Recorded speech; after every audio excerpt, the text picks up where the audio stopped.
Cavs, man. Can't forget. Never forget. Never forget, man. You got to give hats off to Kev, man, for, remembering Cavs in the 49er jersey.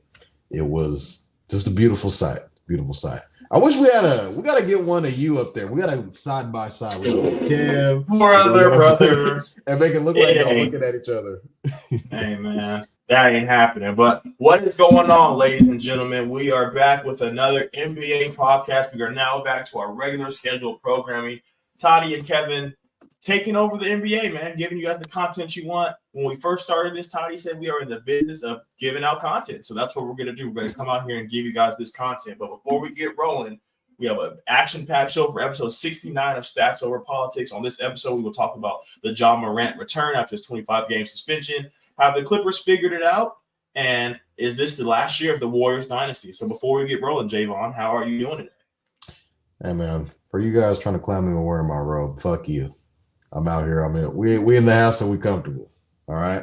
But no, other than that, man, I'm feeling good. Had the guys at the house the other day for the in-person podcast. If you guys did not go check that out,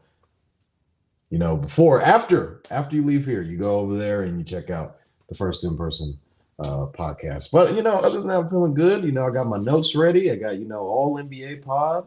Got a little bit of a hotline. Well, a lot of football on there. Football heavy hotline we got for you guys coming through. So I wanted to sprinkle some college basketball on there, but I looked at the slate tomorrow and it's hey man, long as there's some Blue Devils on there, man. I'm always with it. It's not really looking good tomorrow because there's not really going to. I think it's just because it's Christmas. Usually the Saturday there's like a whole bunch of college basketball going on, but right now it's weird because of Christmas. So really excited for you guys to see the hotline. A lot of football in there. Pretty much all football. Football in there, and like Jaevon said last week, we were able to do our first in-person podcast, which was great. It was great to finally meet. As you guys all know, I already know Toddy, but it was nice to finally meet Garry and Shaun, and be in the same room. And it was kind of weird, They're looking up at him. That was like, I feel like a lot of the whole. I was watching it over, bro. And I feel like none of us talked at the camera. Like we were just talking to each other. So next time we're gonna have to make sure we look at the camera and whatnot. But we're going to figure it out. We just get this thing rolling, but let's get this podcast going, Toddy. So I'm going to swing it to you first for this week in the NBA. What do you have for us? This week in the NBA, there's a couple of things on here. A guy that I, have been talking about previously prior to our first podcast. I wouldn't say, this is kind of a guy that Kevin has been like, I told you so. I was the guy screaming at clouds. I was the guy screaming at the top of the hill. It's Chet Holmgren. Crazy. Chet Holmgren is kind of been, I think he's a front runner for Rookie of the Year. If you kind of look at the way that he's been playing, he doesn't have to be the superstar of the team because obviously that's Shea. But he fits so perfectly, and how fast that he's just fit into how what their system is and how young that they already are. And Chet Holmgren, pretty much averaging about 17 points a game. He's had like 20 something blocks in like the past like 3 games, which is insane. And he's a rookie. Technically, he's a rookie, and they're putting up great numbers all around. Shea's all-star. You could argue Chet Holmgren. He's like at the tip right now because just based off of everybody that's in that conference in the West, it's kind of tough to get into that not MVP all-star conversation for his position. It's something to definitely watch out for. But Chet Holmgren is he's been a dog, man. And Kevin, he called it. This was, I think, even after before we even did the preseason show. I think even after Victor got drafted, he was like, Chet Holmgren's gonna win Rookie of the Year. And I feel like based off of team success and his numbers, the mixture of those two will probably get him the edge to win Rookie of the Year over Victor Wembanyama. I get Victor has, similar numbers to Chet, but he's been kind of in and out of the lineup, and obviously their team is garbage. So Chet Holmgren has been playing out of this mind. Sneaky defensive player of the year candidate. You maybe want to sprinkle a little bit. I think Rudy's the leading candidate right now, but might be able to sprinkle him a little bit in there. But I feel like right now, the reason they're in playoff contention is definitely because of Chet. I feel like last year they were kind of missing that missing link, and I feel like Chet was the perfect piece that they added to this team. And just excited for the future for this team and the 1-2 punch that they can definitely bring in Chet and Shai Gilgeous-Alexander. But it's more than just two players. There's also J-Dub and Jalen Williams, and I feel like he's a guy that can definitely go for 20, 25 points on any given night. So this week in the NBA definitely is going to have to go out to Chet Holmgren for sure. Definitely, man. And, we're talking about for this week in the NBA, and I have a lot of things for you guys. So as everybody knows, I reside in Oregon. So I'm going to start it off showing the Portland Trailblazers some love. Anthony Simons this week on Thursday actually went for 41 points. He made 7 threes, 7 assists in the loss with the Wizards. That is his third 40-plus game. They don't know about Anthony, man. They think because Dame left, it's going to fall down over there. But they left the success from the right hands. But the next guy for this, or remind the audience of where Anthony Simons went to school, or supposed to went to school. It was IMG Academy. Out of high school. Academy. Technically out of high school, but for the people that really know that prep stuff is technically not high school, but it is what it is. But it's a great area. One, Toddy, you're gonna love this. We've been preaching this guy. We've been screaming from the rooftop. Jabari Smith Jr. on Wednesday. Good. Career high, 34 points, 13 rebounds, and he made 4 threes, and he had 4 blocks. Jabari Smith Jr. has been someone who I've been a big fan since coming out of Auburn. He's a stretch forward, and then we've seen Alperen get a lot of love. So just to see Jabari not get lost in sauce just shows that he's one of those guys. And this next one is Javon's guy, Kyle Kuzma. 13 points, 8 rebounds, 6 assists. The Wizards are 4-1 when Kyle Kuzma scores 30 or more points. And then for my last one, Derek White versus the Kings on Wednesday in 3 quarters. Yes, these stats were in 3 quarters. 28 points, 7 assists, 3 blocks, 10 of 13 from the field, 6 of 9 from the 3. Yes, Jason Tatum wasn't available, so there's a lot more love getting passed around. But Derek White, if D White can continue to play like this, the Celtics are going to be scary. And lastly, on the 19th, Damian Lillard put up 40 points, 14 of 22, 7 from 12 from 3. The Bucks are 10-0. Yes, I said 10-0 when Dame scores 30 plus. So we always talked about him trading out for Drew. You're getting all this offense, giving up on the defensive end, but like this, the numbers don't lie. When Dame puts up 30, they're 10-0. So the numbers do not lie. I want to go back to I want to go back to your Jabari Smith Jr. He was a guy that I was not high on. Previous to this summer league. So I'd say his rookie year, I was kind of like, he's not really looking like I want to look, but I always go back to my oven theory, and I use this for quarterbacks, but my oven theory, it could translate to all different sports all across the land. Young players entering the league at 17, 18, 19 years old, you got to give them like a 2 to 3-ish year window to kind of bake. Now, some guys right off the bat, like Chet, Wemby, guys like that, they'll be good right off the bat.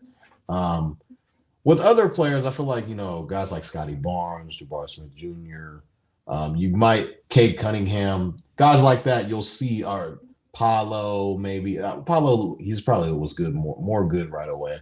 But just the guys that I named previously just now, you kind of have to watch them and see like what they'll look like. Like the other night, Cade had a 40 ball. He had a career high. And we were just talking about Jabari Smith Jr. He was kind of a guy that I was like, I don't really know if he's going to be what we thought he is, but we're starting to see him take the necessary steps. And then after this summer league, I was like, you know what? I need to sign up. Where can I get work? I need to sign up for my badge for Jabari Smith Jr. After the summer league. I had to sign myself up into the fan club. Welcome to the club. And apply myself and get in the good graces of the Jabari Smith Jr. fan club because what I saw in the summer league and kind of just throughout the rest of this year has been pretty promising. And the Rockets are in playoff contention right now, and I feel like he has a big deal to do with that.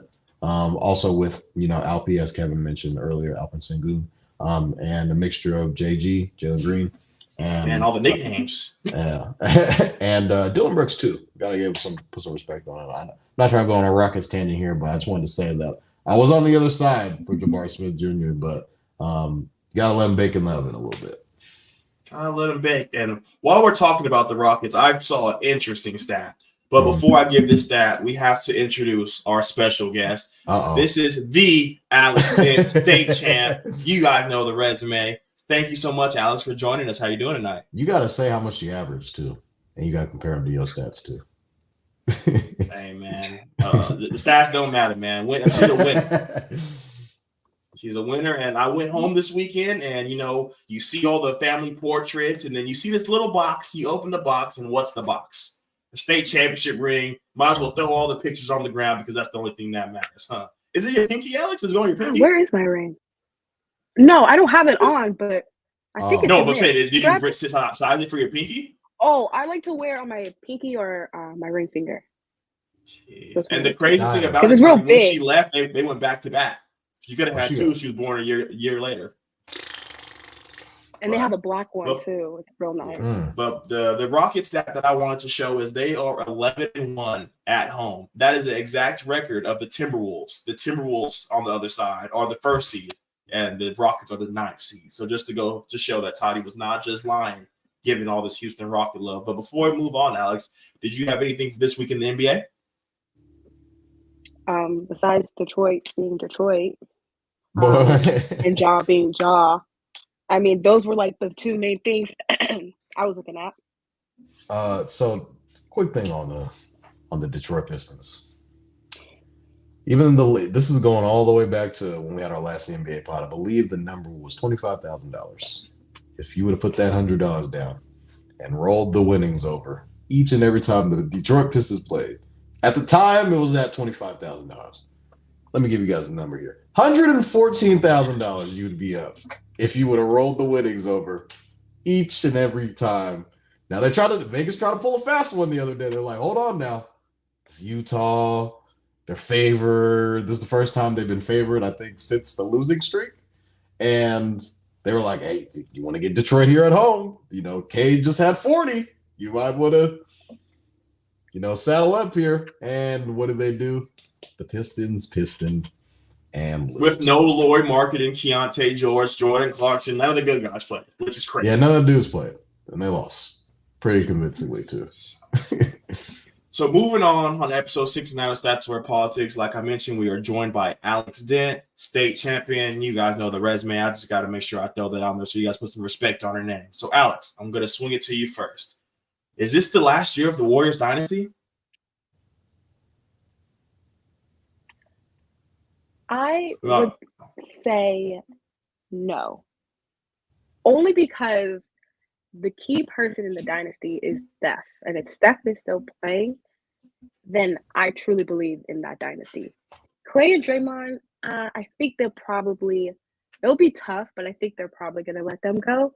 But if you have Steph right now, you still have a dynasty. You still have a chance. So I'm going to say it's not. All right, Toddy, I'm going to bring it to you next. Is this the last year of the Warriors dynasty? I feel like this version of the dynasty is probably over. I don't know if Steph, Clay, and Dre will be a thing anymore. I don't know if they get rid of Draymond because they just gave him some money last year or this offseason. So I don't know if people are super psyched to get rid of that contract and be like, hey, you want to take Draymond? He's making $120 million over the next 4 years. I mean, as for Steph's still Steph. He's averaging close to 30 points a game, 28 to be exact. I feel like if you can build around, I saw this, I was listening to, I believe it was All the Smoke. Cameron was on there, and they asked him about the Warriors dynasty. What do you think about them? What do you think of the state of the Warriors are? I was like, the Warriors are in the 12th or 11th. They're way down there. Right now. they're way down there in the West. And they asked Cameron, they're like, "What do you think about the Warriors and everything, and like kind of how everything's going?" And he said something crazy and was saying, do they trade Draymond or do they trade Clay? And then he was talking about Bob Myers saying that I think that's the reason why he left, is because he didn't want to be the guy to make that decision and say, "All right, Clay, you're out of here," or "All right, Draymond, it's time to go." So it's kind of, and we've even saw reports that Klay Thompson and his team have kind of, hit a screeching halt on, contract negotiations with the Warriors and kind of just waiting after the season. So that's not good. And Klay wants, max money. Is Klay playing at a max level? Hell no, he is not. And we're not saying he's not an all-time great. He's not a 4-time champion, one of the greatest shooters ever. But right now, post 2 major injuries, he doesn't have that same lateral quickness. Now we all believe that Klay at any given moment can get hot, because we've seen him go 36 and a quarter, hit these many threes in a game, and he can go off like that.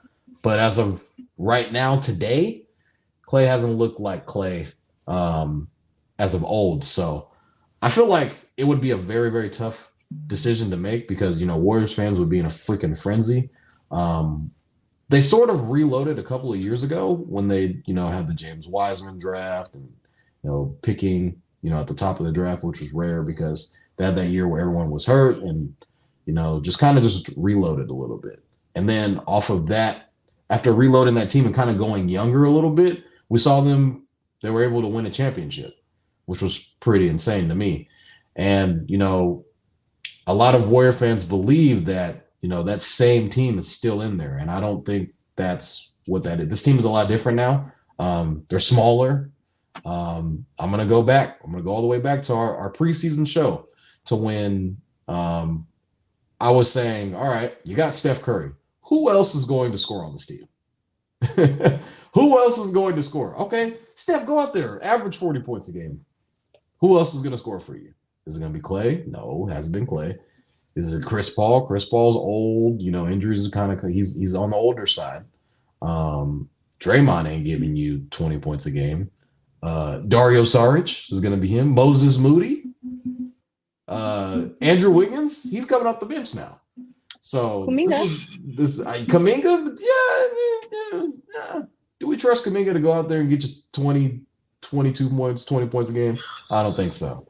So that's kind of what it's going to go down to. I feel like the main piece is the elephant in the room, and that's Steph Curry. And it's kind of, if you can move around pieces, trade guys, like you might have to give up. They're going to want like a Kuminga, like a Moody, Andrew Wiggins, Klay. Like you got to, you're going to have to maneuver those type of pieces around and try to get something around Steph. Maybe a big, maybe, I don't know if there's a trade for Cat. I don't know. Can that, give you a little bit of juice? I'm not sure.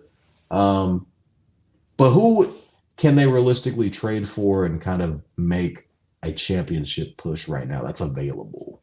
I don't really see anybody out there right now that you got to go. I feel like they would have to get a big, like a really solid big, like a Julius Randle maybe. I don't know if that's winning you a championship, but it's a different dynamic. It's better than this. It's definitely a different dynamic for sure. Cat, Julius Randle, maybe those guys. Levine, do you go out and get Levine? I don't know if it'd be a little bit redundant for them, but we'll probably get into that a little bit more when we talk into another segment later. But yeah, I feel like this is probably the last year of the dynasty, because I feel like Klay walks after this year if they don't trade him at the trade deadline, because Klay Thompson will be a free agent after next year, so or after this year. So Draymond, I feel like they're kind of stuck with him because they signed him already, unless someone is willing to trade for Draymond. But Steph Curry ain't going nowhere. He's going to retire a Warrior.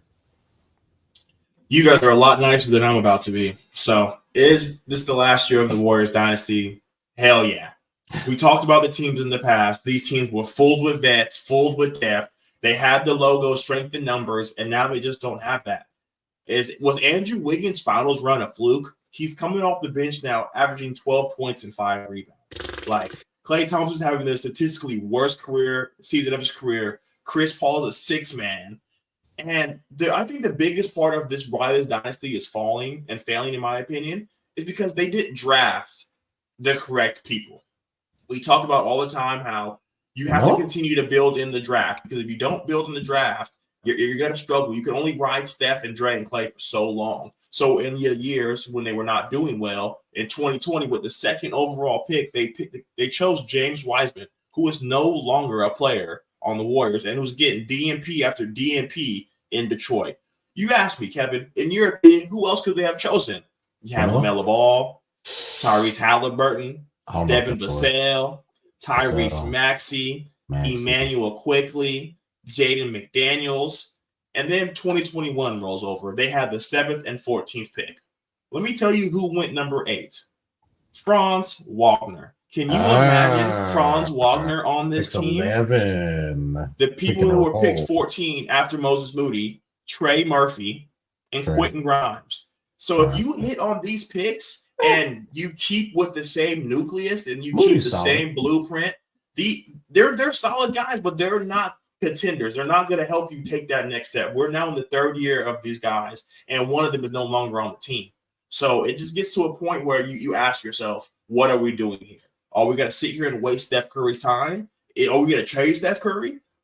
Like you said, Klay Thompson in the last year of his career, and he's having the worst season of his career from all aspects. So it comes down to Bob Myers saying, I didn't want to have to be the one to break this up.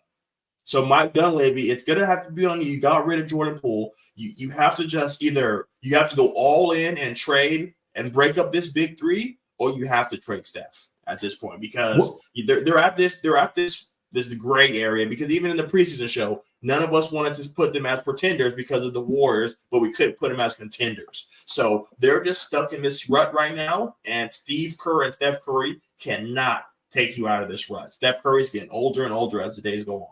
What would be the trade ask for Stephen Curry? Like, what Everything. Everything. We multiple first rounds. Multiple everyone first. on the team. 10 first round. A youngster, an all-star. Like, anything. I need 3 all-stars. Like, I'm asking for 10 first 4 round good picks. young players. I mean, shit, if Rudy went for 5 first-round picks, Steph got to 6. Just off of respect. That's the starting. That's like to get in the door. Like, get in the door. You know who has those picks? OKC. But you know who said with Pelicans do too. I think the Pelicans. It's Charlotte. He go back home. Dude, why would he go? Why? He's not going to Charlotte. Why? Because you guys have to think about it. We see on TikTok, on Twitter, Steph Curry's top 10 all time, best player all time. No, what else do you have to prove? Not going over there. Why not go home and play in front of your fans, in front of your family, play with where you were born? Hayward? I would be beside and myself. Who else? Steph Curry. PJ Washington? No. If Steph, like, I'm not going. and LaMelo would definitely be in that trade. I mean, there's so many that it's endless. I don't know how they're going to figure this out, but they have to figure it out shortly because Steph Curry is getting older by the day. What do you guys say, Alex? You know what? You guys bring up Bob Myers, and that's so interesting to me that he left. I feel like he did leave because that's a very hard decision. But you see Brad Stevens with the Celtics giving away Marcus Smart. And Marcus Smart is not the same level. Don't ever get me wrong, but he was like the heart and soul of that team and that city for years. And to just not even let him know, like, just like, hey, you're gone. I mean, you have to make those tough decisions, but look at the Celtics now. That's what record. You know what I mean? Like 21-6. Just want to put that out there. Let you guys know. You got to make hard decisions. You know, they didn't sit back after winning one ring. What do? They got Kevin Durant. They kept their foot on their gas. And if they're going to try to get whatever they can out of Steph Curry, you're going to have to put your foot back on that gas. And there's just going to have to be hard conversations. Like Ty mentioned, there's already discomfort in Klay Thompson's camp because he turned down a 2-year extension because he wants max money. We all know Klay Thompson is not the two-way defender that we once thought. He is not the 76 of the top all 75 team, anymore. You look at him, you're just like, he's just not the same guy. But coming off of 2 back-to-back major knee surgeries, what can we really expect from him? But I think this is going to be the end of the dynasty because, like I mentioned, they didn't draft properly. They didn't fill in the holes that they needed to. And they don't really have that leadership. When we look at the runs, they have the Looney, not the Loonies. They had the Shaun Livingstons of the world, the Andre Iguodalas, the A, B, C, and D. But they had the veterans. They weren't just this young team. Now you're throwing out these young guys and expecting them to produce, and it's just not working the way they want it to. But they have Steph Curry, like. And then the legacy with Steph Curry. They don't have the little pieces, but you have the big main piece, and that is Steph Curry. Like, you cannot tell me you can count this man out. Like, if Steph Curry's on that team, I have to at least put them in. So what's their ceiling, Alex? Is their ceiling a playing team? Because they're not going to be top 6. Yes. Definitely playing. Unless they make a trade. Definitely playing. Probably like the last number 10. Well, I don't know, because they're neck and neck. As much as I believe in the Timberwolves, I don't believe in the Timberwolves. That makes sense. Yeah. Like, yes, they're doing great right now, but they're going to expose Rudy Gobert, like they always do in the playoffs. So, I don't know. I think at least first, second round. I was so close to putting, like, I'm gonna keep going back to the preseason episode. I did not want to put the Warriors in the playoffs. Like, I was this close. I left them off my list, and I was like, there's so many teams that are just better than them currently right now. But just out of respect for Steph Curry, I'm like, they have to be like 4th, 5th. Like, Steph's gonna will this team to the playoffs some way, somehow. And you kind of see that, I was kind of contradicting myself a little bit by saying, okay, like, the Warriors are going to be 4, 5, 6, but on the other side, it's like, all right, it's Steph, and who else is going to provide? So it's like, who else is going to be able to, will their way to the team? And at the same time, this same similar Warriors team beat the Celtics in 6 games. So it was pretty much Steph Curry against the world. Steph Curry just beat the Celtics the other night. Like, himself just beat the entire team. He's our boogeyman. I'm not even gonna lie. I don't know why the Celtics. He's everybody's boogeyman. The Celtics are just, they shit their pants every time they play the Warriors. That's why I'm just like, why are we have a better roster, better team. You had Jaylen Brown, trying to flex on him, tell him that he's too small, and then, then you put him to sleep. And then Steph Curry, he did that. So. But moving on, I don't even know if the Warriors are better than this next team we're going to talk about. Adi, I'm going to bring it to you first. Ja Morant returns after a 25-game suspension. What were your thoughts? Call 12. Call 12. Come on, man. The Dangler's back. I'm not even going to call him the Dangler anymore. He's Ja's back, man. I'm so happy that he's returned. Obviously at 34 in his debut, it was pretty much. Kind of all eyes on him. I feel like, having the game on TNT was, great marketing by TNT. To have him on a national game, him going against Zion was pretty wild, that whole internet narrative of those two. But just being able to watch them, they were getting kind of smacked. I'm not even gonna lie. Like, early in the game, I think they were down by as much as like 20-something. And then they ended up coming all the way back. And then, the storybook Disney ending to this game is having Ja Morant hit the game-winning shot. So he kept receipts. He obviously kept receipts. I just wish that game would have been in Memphis. Like, his first game back in Memphis, it would have been insane. But having it on the road in not Charlotte, New Orleans was pretty awesome. His dad was there, and having the KD and Book just got hit with technical fouls. Sorry. But just the whole experience of just Ja, the post game saying that, he talked to his mom before the game and just saying, just go out there and be you. That's kind of what it was. And I think the whole league was pretty happy to have Ja Morant back. You saw all the tweets kind of around the league. I saw Kuzma tweet, LeBron tweeted. I'm kind of blanking on a couple of other guys. I think Tyrese Maxey tweeted. But there was, pretty much around the league, everybody was, excited to have him back. And I feel like the NBA is better with Ja Morant in it. He's one of the best players in the world, one of the best point guards in the world. And, he showed that in his return. And then, kind of skipping over to his home debut, he had, I believe it was 20 points, but they ended up winning. So, and it was pretty much the Desmond Bain show in that game. But when Ja comes back, he kind of relieves the pressure of these guys, relieves the pressure of a Desmond Bain, of, Triple J and Jaren Jackson Jr. And then you kind of see these other guys kind of just pop out the woodwork, like, oh yeah, I remember him, and that guy and that guy, because Ja's pretty much drawing all of the attention. That's pretty much what a max guy tends to do. 27 per game point scorer. Now they have 8 wins. they do have 8 wins. I believe myself and Alex were kind of saying like, hey, like we get it. Ja is an all-star player when he plays throughout the regular season. I don't think anyone's debating that. But the math ain't mathing. You got 7 wins right now. 8. We're 8 wins. I'm sorry. We're about to hit Christmas, so it's like we're kind of like 25, like a fourth of the way through.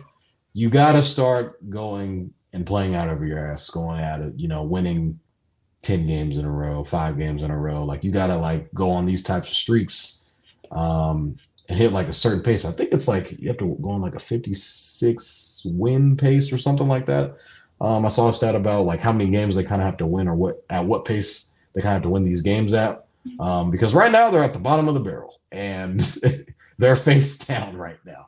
So they gotta rattle off some wins. I don't know if the math is gonna math. Can they get to a 10 spot? Is the question. I feel like that's very possible. Very possible. To a 10 spot. Now, are they gonna get to a 8 seed off of pure wins? Mathematically, no. I feel like it's more realistic for them to get into a play-in situation and be like, hey, we're at the 10 spot. We can beat freaking, who is it? Can they beat the Warriors? Probably. Like, can they beat the Warriors? Who's like in that play-in spot right now? Is it in the West? It is Dallas, Houston, Phoenix, and LA. I feel like that'll change. Houston will definitely be in the play-in. Yeah. I feel like that'll change by when the playoffs start. I feel like the Warriors will be in there. Houston, can they beat either of those teams like around that time? Thunder? I don't think the Thunder's going to be. I feel like Thunder are like playoffs. There's no way they're top 6 lock. Where's Shaun at? Look at it at the bottom. The Lakers are at the bottom. Suns are at the bottom. Where's Shaun at when you need him? Let's write this down. I'll put it in the notebook. I'll put it on my desk. Put it on your desk. The OKC Thunder will be a playoff team, not playing none of that, like a locked playoff team. The way that they've been playing, we'll probably get into them a little later, but OKC is not going to be the play-in. They're a real playoff team. They're for real.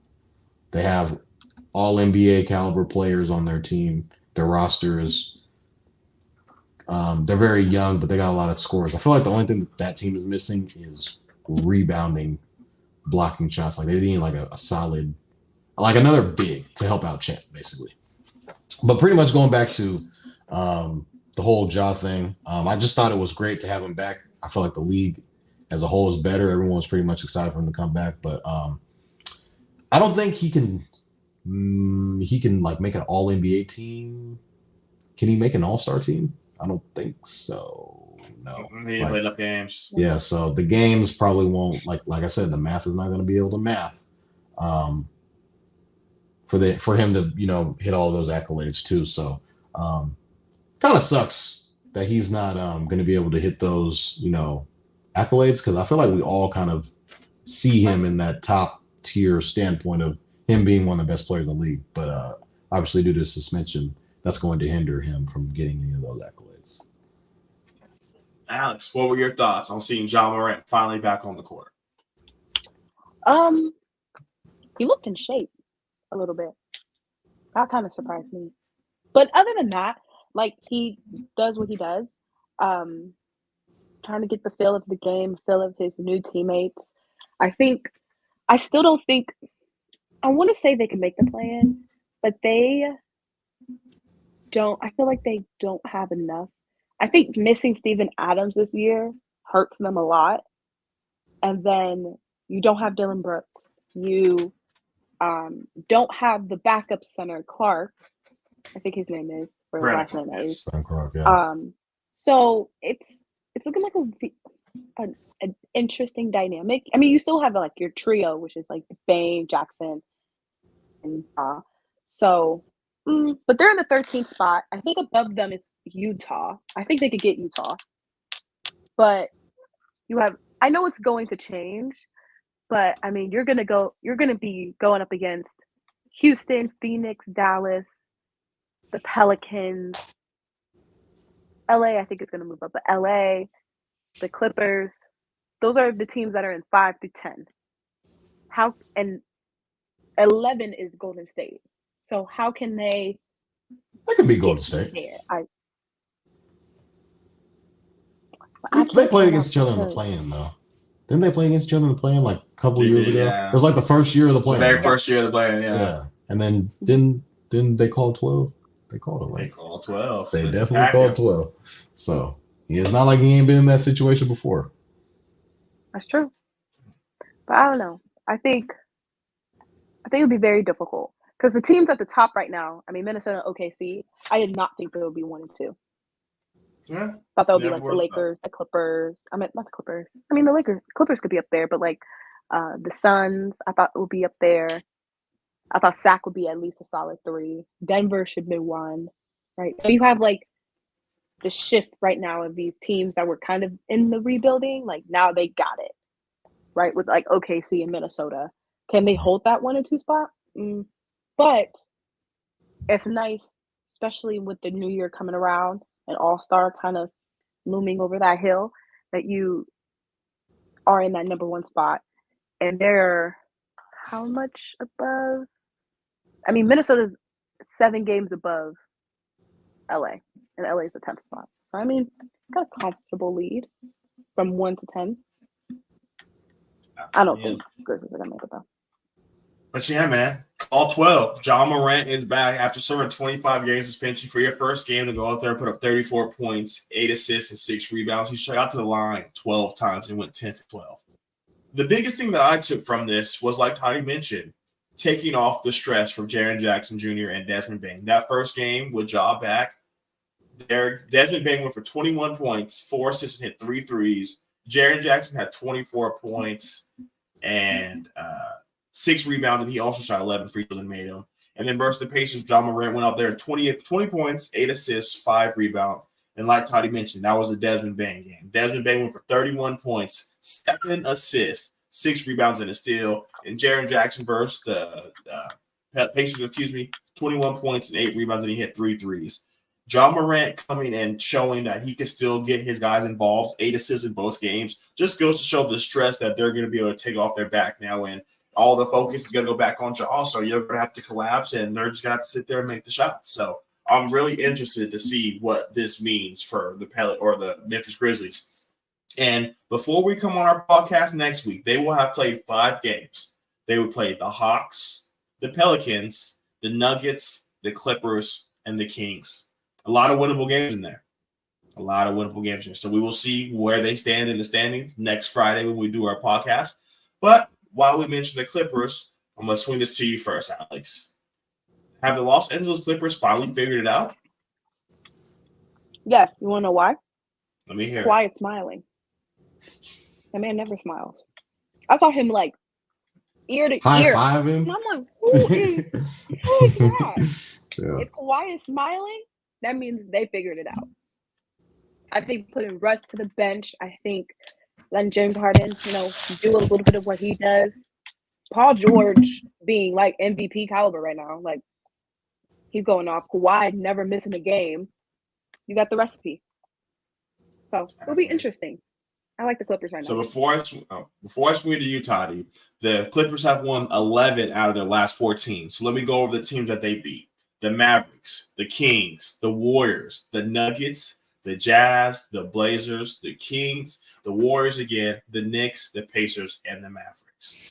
But like Alex said, Kawhi only missed 1 game this whole year. Whatever happened to load management? We all talked about when they put in this rule for you to hit those accolades, you have to play these games. And Kawhi and PG said, you ain't taking my money. It's a contract season. We can talk about load management next year. Kawhi Leonard in those last 14 games, 27 points, 7 rebounds, 4 assists, 1 block. He's shooting 57% from the field, 44 from 3, and 92 from the line. Alex mentioned Paul George playing phenomenal right now in his past 14 games. 21 points, 7 rebounds, 6 assists, shooting 43% from the field, 42 from 3, and 93 from the free throw line. And then we talked about the man, James Harden, in his last 14, 19 points, 9 rebounds, 5 assists, shooting 50% from the field, 47 from 3. This team is figuring it out. And I know we all saw when they played the Pacers and they put up 151 points. Yes, I'm not lying. 151 points in a game. In that game, Paul George scored 27 points. Kawhi scored 35. Or James Harden scored 35, excuse me. Kawhi scored 28. Ivan Zubac, 18. Norman Powell, 19. Russell Westbrook, 10. They combined for 137 points. If this team is just going to put up the numbers and offensively come out and dominate night in and night out, this team's going to be scary. You know, we talked about when James Harden first got there, what that impact was going to be. Can they be a top 3 seed? We were all really on the fence because we haven't seen this kind of James Harden. And Tyler came out and said it. He looks a lot better because his ass is in shape.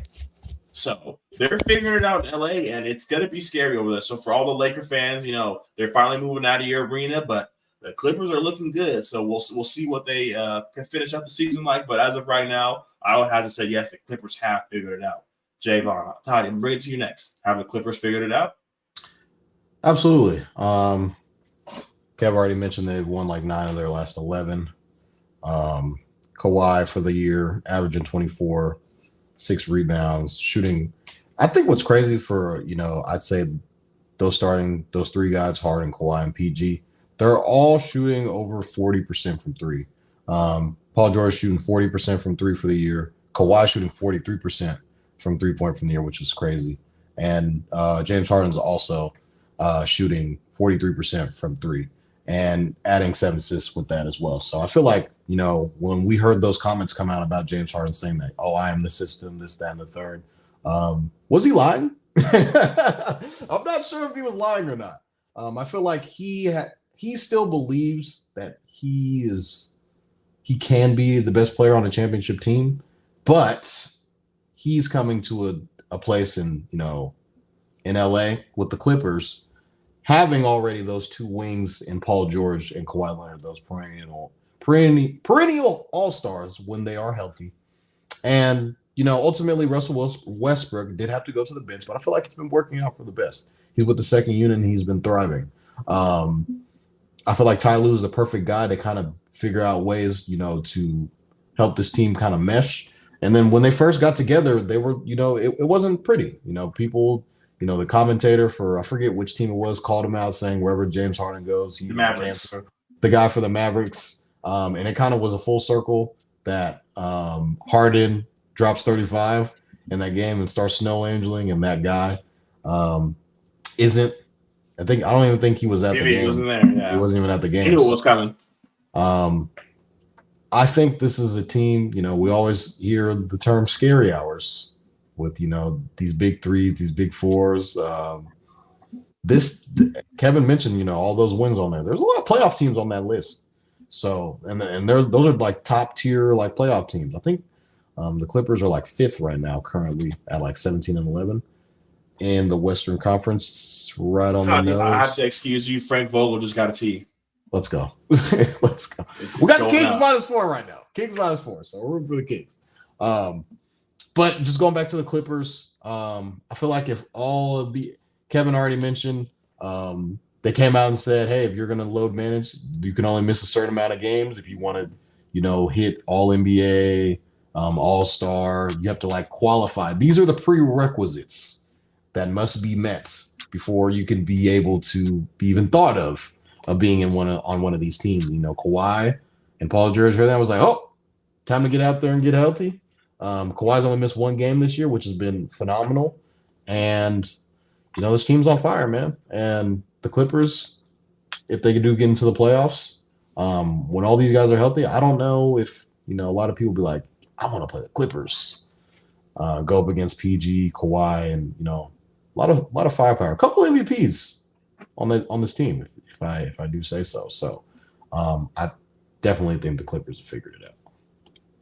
So, moving on to episode 69 of Stats Over Politics. Kevin, you are joined by Kevin Dent, doing the best I can to fill in for Shaun. We have Toddy and Alex on episode 69. So we're going to roll into I think the best topic of the show. It's going to be very interesting to see what your guys' thoughts are. So, Alex, I'm going to swing it to you first. Who should be a seller or buyer at the trade deadline?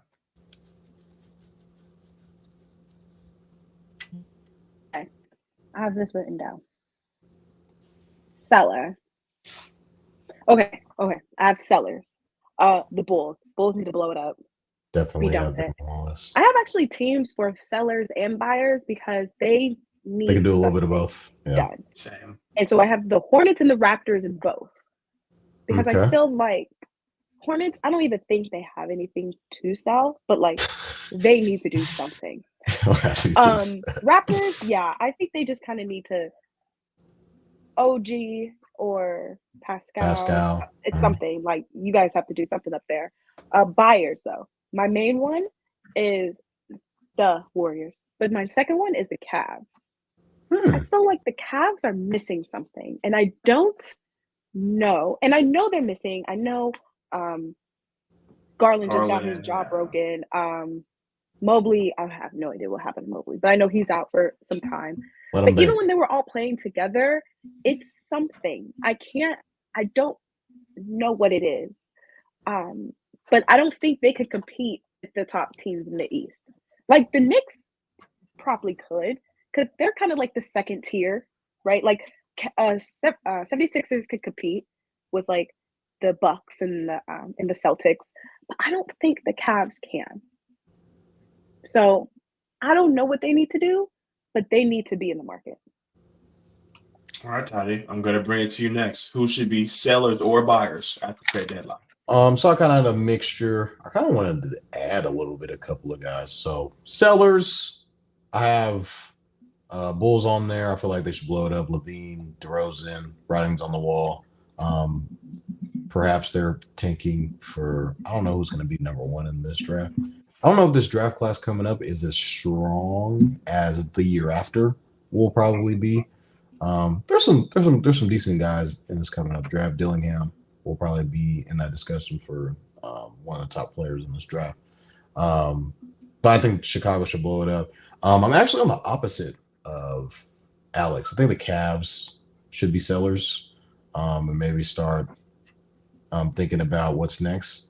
Just because of the Donovan Mitchell uncertainty and the injuries to this team does not help their chances of re-signing him. Darius Garland being out, with a broken jaw, multiple weeks. I saw about that. We're already, missing Evan Mobley from injury, and so this team has been very inconsistent on, just the winning side of things, and they're just so up and down, and so. Do you let Donovan Mitchell walk for nothing, or do you try and get what you can for him now, and maybe try to build for the future? The Raptors is another team that I had as sellers as well. We've already heard talks about OG Anunoby, Pascal since last year, and people were saying that they wanted like 5-6 first round picks for OG, which was insane to me. Maybe that's why he didn't get traded, just because the asking price was so high. But I think the Raptors, they just try to, start over and try to build around Scotty Barnes. Another team I had for sellers was the Warriors. We kind of talked about it a little bit earlier with the, kind of reloading the roster with Steph Curry. Now it's going to probably be a little bit harder to do mid-season versus a whole offseason, get guys in, build chemistry. And get a whole training camp in with guys. But I think the Warriors should try to, trade to maybe build a team, a newer team around Steph and reload this so-called dynasty that the Warriors have, because right now this roster ain't it. I mean, I don't think the Chris Paul thing is working. A lot of people are saying, I think it's going to work, but 25 games in, It's not looking too hot. Ain't working. Not Steph Curry. Klay Thompson, well, I already mentioned earlier in the podcast, is not once the same Klay Thompson that he once was. And Draymond Green is going to be the enforcer on the team, but you're going to need a lot more buckets to go with Steph Curry. So I feel like the Warriors should be sellers at the trade deadline. Buyers, I kind of wanted to add on to buyers. I put the Kings. I feel like the Kings maybe want to. I think they believe that they're a really, really solid team, but I feel like there's just something that they're missing that could be, Keegan Murray just developing more, and maybe they don't need anything, and he just becomes, what they need, a borderline all-star maybe, and just kind of what they need. Or do they kind of go out and just, trade for another piece just to make them a little bit better, put them over the hump a little bit more?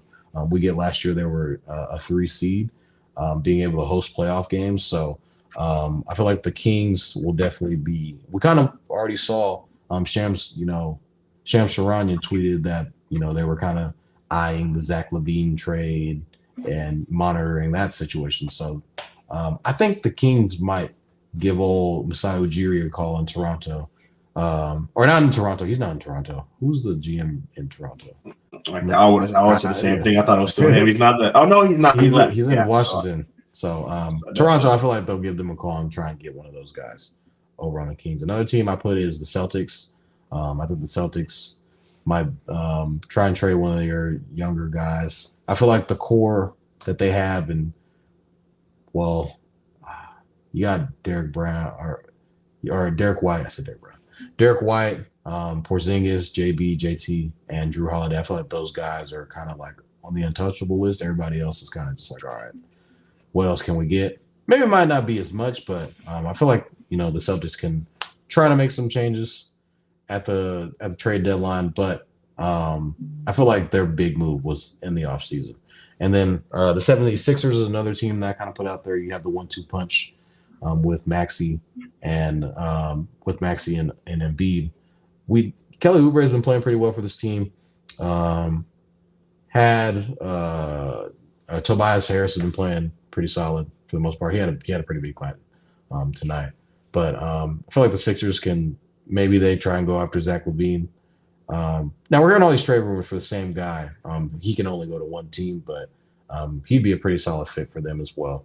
A team I kind of wanted to add on to my sellers list was the Orlando Magic.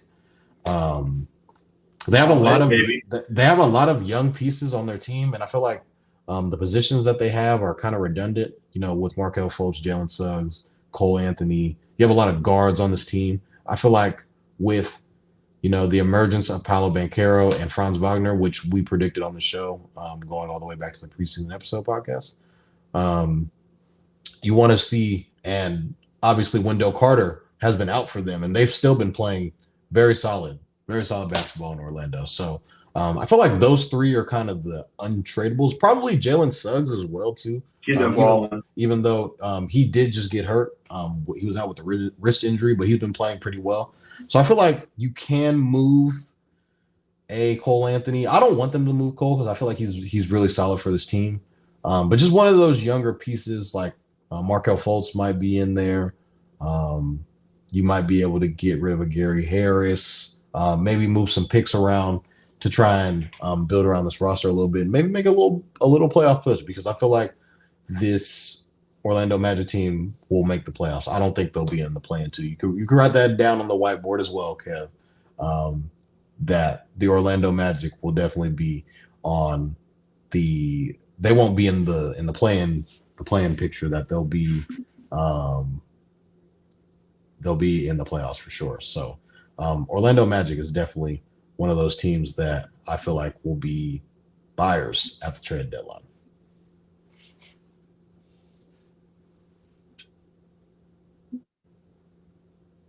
Team to the listeners, because of course I had the Bulls, I had the Raptors. Can you hear me now? Yeah, I can hear you. Can you hear me, Tony? Okay, perfect. So some of the teams that I had on here that were not mentioned, the Utah Jazz.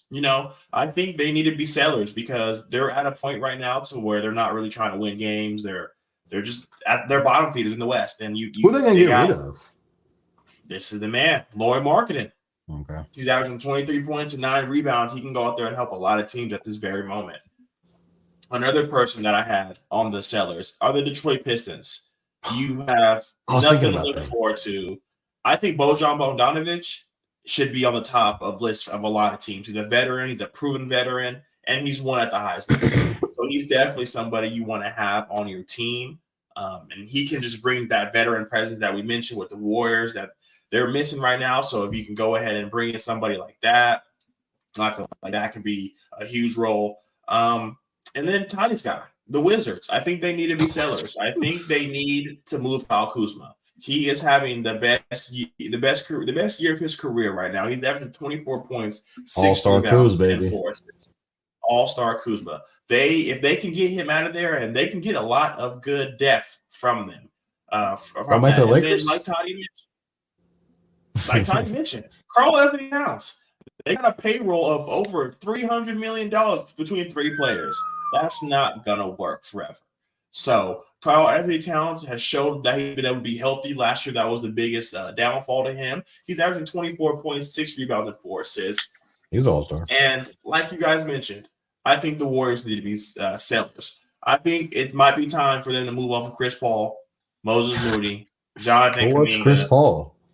The list goes on and on. Chris Paul's on an extending contract or an expiring contract, so that's another thing that teams are going to look for. But the buyers, the Indiana Pacers, I think this in-season tournament has showed that they can do it. Tyrese Halliburton has emerged. If you, like how he tweeted it, if you don't watch ball, if you don't know Tyrese Halliburton. If you didn't know Tyrese Halliburton until he showed up to Vegas, you don't know ball. Tyrese Halliburton can go. Another team that I think needs to be buyers at the trade market, the Miami Heat. I think they just kind of gotten very stagnant. We mentioned in the preseason show how they missed out on the Drew Holiday. They missed out on Damian Lillard. They missed out on Malcolm Brogdon. This is where you make up for it. Tyler Hero has been inserted to the starting lineup. He's averaging 23 points. Bam is doing his thing night in and night out. They are the 2 guys. And Jimmy, Jimmy is Jimmy. The narrative is he's going to take the regular season off, and the postseason he'll come to play A, B, C, and D. And the last team that I think need to be buyers are the Atlanta Hawks. I think the DeJounte Murray trial didn't go well. I think you can trade him and get a lot. And this is the time where you say, Trae Young, this is your franchise. We're going to just put all the chips in the middle of the table. He's taking them to the Eastern Conference Finals with a worse roster than they have now. So if they can go in and bring in some more talent, this team could be scary. So moving on, I've been waiting to have this team. Oh, what's up, Alex? I don't think the Pacers need to buy. It seemed like they beat the Celtics and the Bucks. They were in the semi-conference, whatever it was, right? In the tournaments. It was basically win or go, right? And they beat the best 2 teams in the East. I feel like with the roster constructed, you would want to see at least it play out, in my eyes. Maybe next year, yeah. But you need to see the results of this year because I feel like they can. But I don't know, they are young. But we always mention to the preseason show because we talked about breakout players. And Alex came on here and stuck her flag in the ground for Tyrese Maxey. So, Alex, I'm going to bring it to you next. Are the 76ers a legit contender?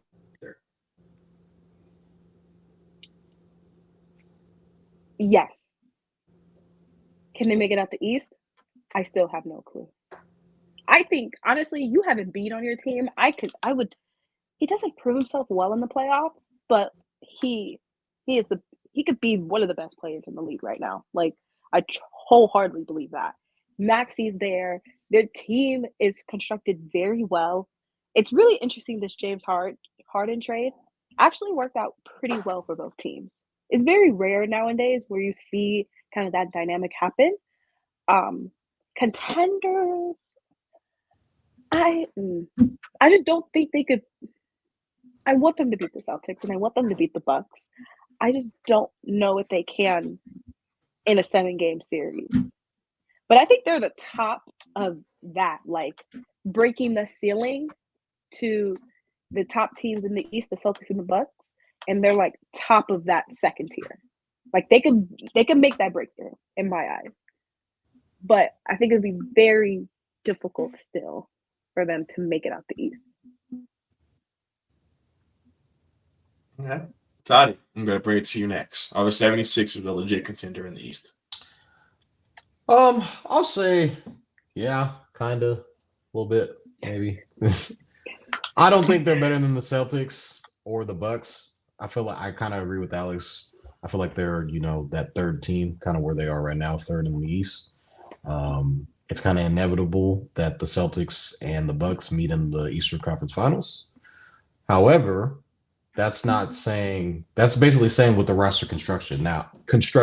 If the Sixers kind of go out and get a Zach LaVine, maybe a Pascal, if they add one of those guys, OG Anunoby at the trade deadline, if they get one of those guys, they can definitely be contenders. Want to give a couple of numbers. Tyrese Maxey is probably going to win most improved player of the year. Just, his numbers are going off of what he was at once averaging to what he is now, obviously being the full-time starter. It's mind-boggling. He's averaging 26.7 assists and shooting 40% from three. And Joel Embiid is averaging alien monster-like numbers, 35 and 12.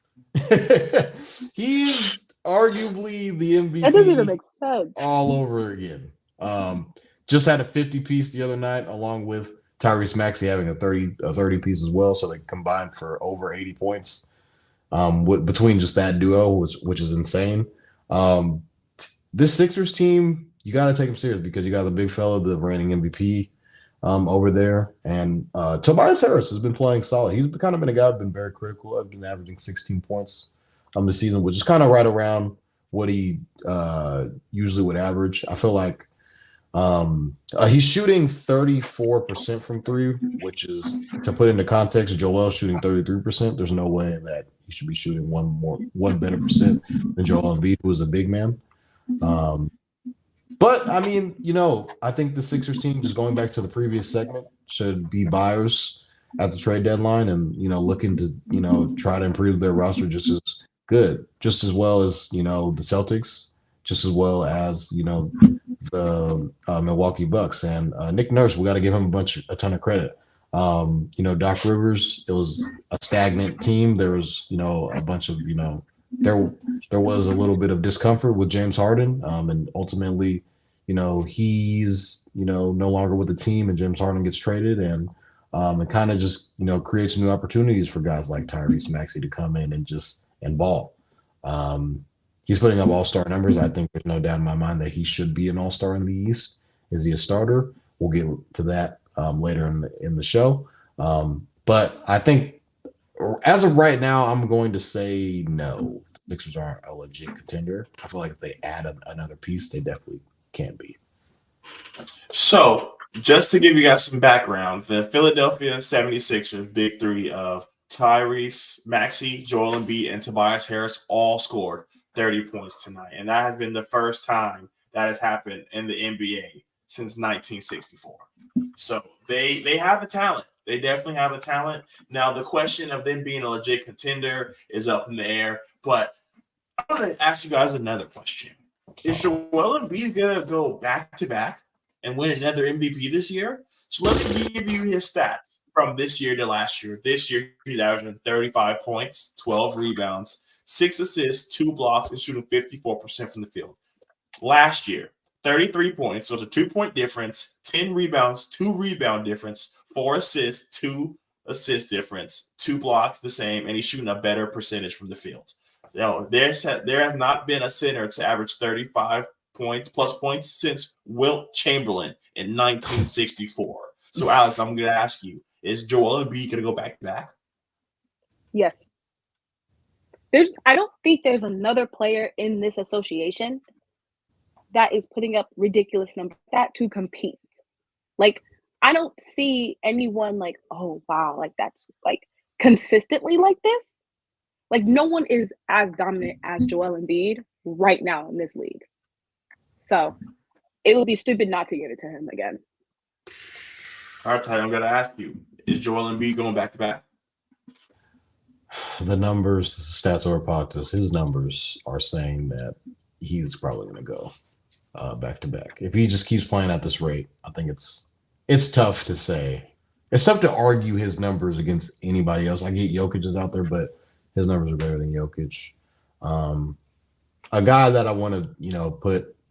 I don't think we've said this on the podcast at all. Is the guy that's playing in Sacramento, De'Aaron Fox, is knocking on the door saying, "Hey, I'm here too. I'm averaging about 30 a game. I'm averaging about 30 a game."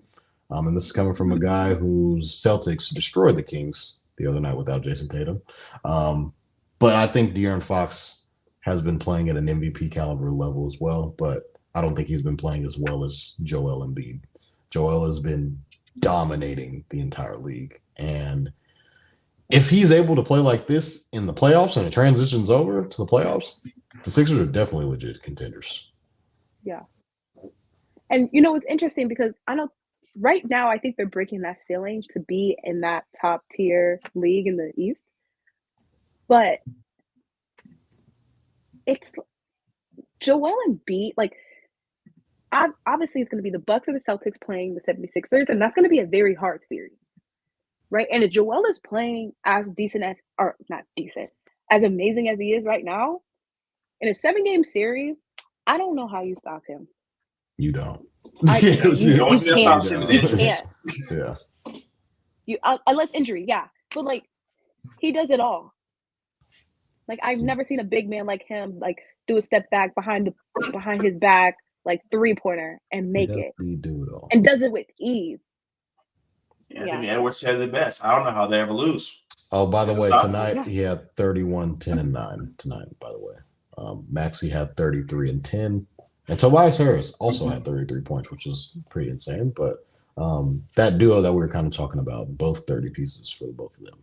So those are 2 all-star caliber players for sure.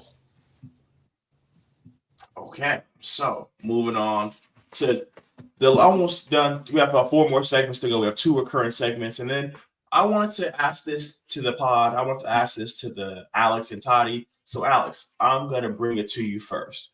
Who are your Western Conference All-Stars today, December 22nd? According to my calculations, these are all-star starters, by the way. All-star starters. All-star starters. Okay. Obviously, at the top of the list, you have Steph Curry. No brainer. You have LeBron James. No brainer for me. I feel like as long as he's in the league, he has to be an all-star. I know he's about to hit 40, but I still don't care. It's really 4 spots. Yeah. Then I have KD. I'm such a KD fan. I have to put him in there. Joker, because I don't see a big man in the West. Oh, I forgot someone. You forgot another guard. Okay, yeah, no. Okay, I'm gonna put it Shea. So Luka doesn't make the cut. I think Shea is playing better than Luka right now. Well, I can't discredit Shea. I mean, they're second in the West. I mean, it's just Anthony Edwards too. He's the first. They're first in the league, or first in the West, and I don't even have him in it. I mean, maybe he could replace KD, but KD has to be in it for me. Yeah. All right, Toddy. I'm gonna bring it to you next. Right now, December 22nd. Who are your Western Conference All-Star starters? I'm going to go big to guard. So I think Joker is probably going to start. KD, he's in there. LeBron. This guy really tough. Very, very tough. So the guys that are in that guard conversation, there's Steph, there's De'Aaron, there's Luka, Devin Booker, Shea, Anthony Edwards. Somebody ain't going to make the cut. Somebody's not gonna make the cut. But the 2 guards that I have Luka in there, and wow, it's tough. I want to say De'Aaron Fox so bad because his numbers. His numbers are better than Steph Curry's numbers. So I'll say De'Aaron Fox over Steph. So run us through your 5 again, Toddy. Okay, so we have I have De'Aaron Fox, Luka Doncic, LeBron, KD, Joker. But Steph's probably going to get in because he's Steph. But De'Aaron Fox has better numbers than Steph Curry right now. The stats over politics. De'Aaron is averaging about 30. Steph is averaging like 28-ish. So they're slightly better. And if you look at it, like the Kings are what? 4th. The Warriors are 11th. So 11. that could play a factor into it. But Uncle Manny is correct. The fans will always pick Steph Curry, no matter. And Steph is, we get it. Steph is who Steph is. You know, all-time great, 4-time champion, greatest shooter ever. Yes, I understand that. But Fox, his numbers right now are like I said, they're MVP like numbers. So it's like, based off of those numbers, I think he's going to be he should be a starter. Is he going to be a starter? Probably not, just because it's Steph Curry. I think it's politics. Hard. I understand you guys are all stacks over politics. I honestly understand that. But KD, LeBron, and Steph, you have at least, I think KD is like top 12 of all time. All time. In my opinion. Yeah. And like and then you have Steph Curry, which is in it, and then you have LeBron, which is in it. You can't go against that. You can't. And it sucks that they're all in one conference. But boo-hoo. Like, until they retire, there's 3 spots to all-star starters. It's it's tough unless there's injury. So. Shit. Well, Alex, I guess you better get ready to have your teeth grinding because you're not gonna like where this is going. So for my Western Conference All-Star starters, I will go 1 to 5. I have Shai Gilgeous-Alexander at the 1. I just don't think at the 2. Yeah, I have Luka Doncic. At the 3, LeBron James. The 4, Kevin Durant. And the 5, Joker. So I'm sorry to all the Steph fans, Devin Booker fans, Anthony Davis. I'm a De'Aaron Fox fan. It hurts me to say it's Kawhi Leonard, the Anthony Edwards fans of the world out there. I just think Steph's not going to be able to make it over Shai. One, Shai's team is better. Shai's averaging better numbers, and Shai's arguably probably going to finish first team All-NBA again. Steph will not.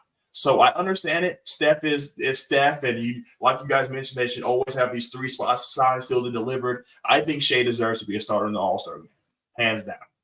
Yeah, I think Shai. I think Fox is averaging better numbers than Shai.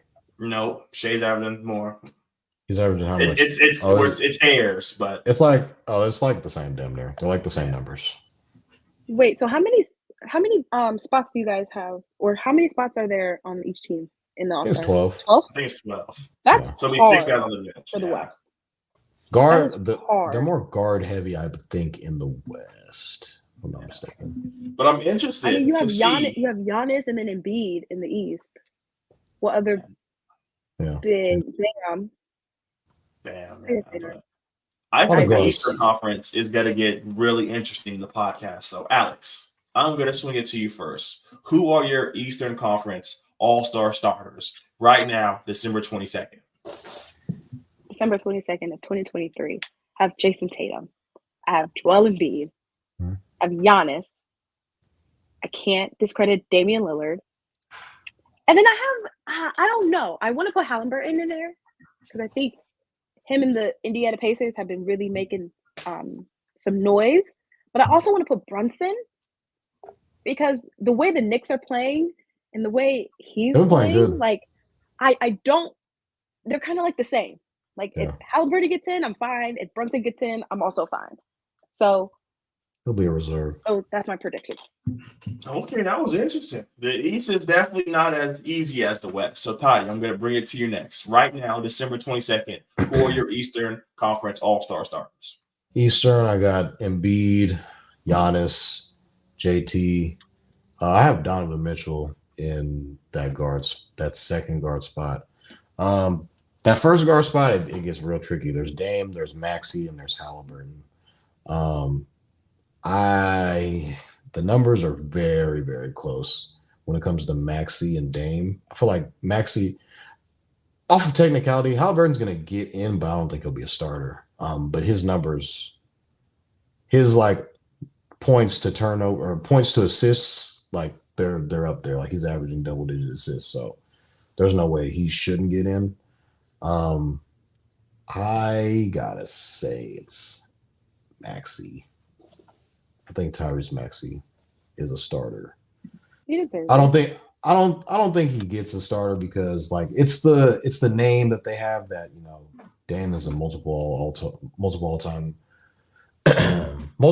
All-Star. This would be Maxey's first All-Star appearance, so I think Maxey gets in. I don't think that he becomes a starter. I think he should be the starter just based off of the numbers and how well that he's been playing. But it's probably going to end up being Damian Lillard. So my 5 is Maxey's, Donovan Mitchell, Jason Tatum, Giannis, and Embiid. But what I think is probably going to happen is basically the same 4, but just with Damian Lillard. Well, guess you guys aren't going to like this either. Who are my Eastern Conference All-Star starters? At the 1, we have Tyrese Halliburton. Tyrese Halliburton is the truth. At the 2, I got Donovan Mitchell. Yeah. At the 3, Jason Tatum. 4, Giannis. 5, Joel Embiid. I think Tyrese Halliburton gets in there. I was going back and forth with Maxey and Mitchell, but Donovan Mitchell is the first option on his team. So Tyrese Maxey, just based off of that, the numbers are skewed because he's not the number one guy. You mentioned the Cavs injuries. Donovan Mitchell is that guy. So just based off of that and just being the number 1 option versus being the number 2 option, Donovan Mitchell doesn't have a Joel Embiid. So based off of that, Donovan Mitchell has to be. He'd be averaging 30 if he had Embiid on his team. I understand we are stats over politics over here, but the National Basketball Association is a business. Who would you rather see as a starter as a fan, right? The casual fan? Would you want to see Dame Dollar? Mm-hmm. Or would you want to see Donovan Mitchell? And as a basketball fan, it doesn't matter to me. But as a business, like I want to see Dame Dollar. Where starting and having an Eastern Conference jersey on. That's what I want to see. And I think that's probably gonna play a part in that. But a lot of politics happen during All-Star season. I feel like they don't really look at the stats because Gilbert Arenas is a really big stat guy, and he's going based off of what your numbers are, regardless of the record and how good your team is. He kind of fights back and forth saying that he always refers back to the time where he wasn't picked as an All-Star. Back when they put all of the Pistons, they basically put Chauncey Billups, like their whole like starting 5 and all those guys, and his numbers were miles ahead of. He was like 4th in scoring like in the entire league, and he wasn't in the All-Star game, but it was because the Pistons were, they were winning. They're like the number 1 seed, and pretty much they wanted to put all the Detroit Piston guys in, but. Based off of a number standpoint, I feel like me and Kevin, because this is stats over politics, we like to look at the numbers and say, hey, this is what this guy's averaging, similar to what Gil is always saying on his podcast. But the reality of it is, this is a business, like Alex says. What are the ratings going to look like? What are people going to want to see versus how well guys are actually playing? And I feel like that's going to that's why we call this show Stats Over Politics, and we're going to see a lot of politicking when it comes to All-Star. When All-Star starts to come around, it's a couple months away, but there's going to be some snubs on here too, and that's coming to starters, to actual reserves as well too. I think they do. It's like a week. There's like a week break in them revealing the All-Stars and them revealing the reserves. So. There's a lot of guys. There's only 24 spots, and there's a lot more guys out there that have been hooping for their teams this whole year, and curious to see where those guys will land when that time comes. I have a question for you guys. What's going on? Real quick, do you guys think as the NBA, should they expand the amount of spots on the All-Star team to 15? I think they should. Be like top 30. I don't know if they should do that. I like the exclusivity of it. I feel like they should be more. They shouldn't be as positioned. I'm about to say it should be positioned. Yeah, I don't think they should be. All right, this is the best. The best guard versus the best big versus, trying to be more fit towards a position should be like, all right, which is the best player versus, based off position. Because you could have a guy get in over another guard that just didn't make the cut because, like we were mentioning, all of those guards in the West, there's Steph, there's De'Aaron, there's Booker, there's Shea. One of those guys aren't going to get in just based off of, hey, there's only this amount of spots. But we all feel like they're all deserving of an all-star spot.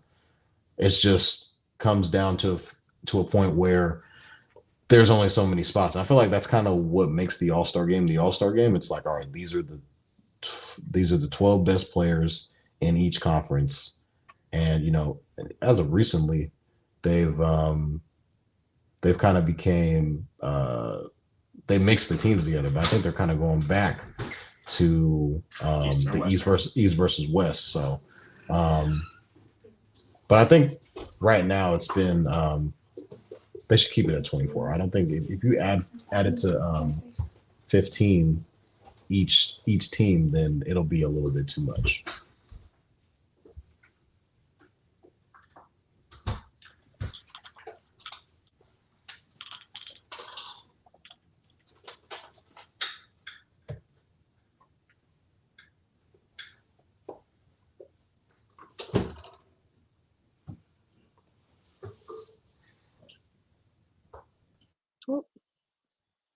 Are you talking right now, Kevin? Nice. So, what'd you say? Can you guys hear me okay? I feel like I'm getting a little choppy on my end. No, I hear you now. Can you hear me? I can hear you, kind of. Oh, perfect. I was about to say, yeah, I was getting a little choppy on my end, so I just want perfect. All right. Yes. Can you guys hear me now? Over. 1, 2, okay, 3. Perfect. So we are moving on to the last two topics of the show. We have Factor Cap and Vonny's Hotline. So for this week's Factor Cap, I made sure that everyone brought a list of shooting guards in the NBA because that's going to go towards our second question of the day. But for the first question, Alex, I'm going to bring it to you first. Factor Cap. Tyrese Maxey is better than Trae Young. Oh. Oh. Yes. Oh. No comment. Oh. No. Just yes, taking a run with it. That is my answer, and I stand by. Period. I'm All right, dying Toddy, this hill. I'm gonna bring it to you next. Factor Cap. Tyrese Maxey is better than Trae Young. I'm gonna say this, Cap. We got to stop disrespecting Trae Young. A guy who's been averaging double-digit assists.